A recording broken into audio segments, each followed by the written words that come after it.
Part 1. Possessed at a funeral in Malaysia. I have relatives in Malaysia and I recently went for a funeral there. This story was told to me by a relative when he saw the same priest that was performing the rites for my dead relative. He said this same priest performed rites for another guy in Kedah in Malaysia and something epic happened, which even this priest told them that it was the first time he witnessed such things. By the way, my relatives were at both funerals.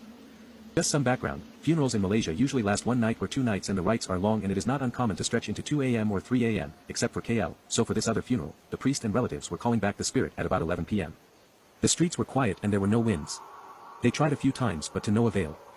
After more than a few tries, suddenly the dogs on the streets whined and barked and the wind suddenly blew strongly. Exactly at this moment, one of the relatives, a young guy of about early 20s, suddenly jumped up, they were kneeling down, and shouted, "She's back," and knocked into all the others who were kneeling down.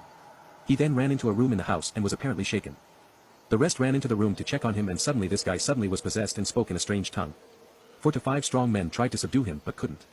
The priest then realized that this guy was wearing a Buddha pendant amulet, the type whereby there's a Buddha in a box, on his neck and he pulled it out immediately. The guy then collapsed and fainted but woke up shortly after.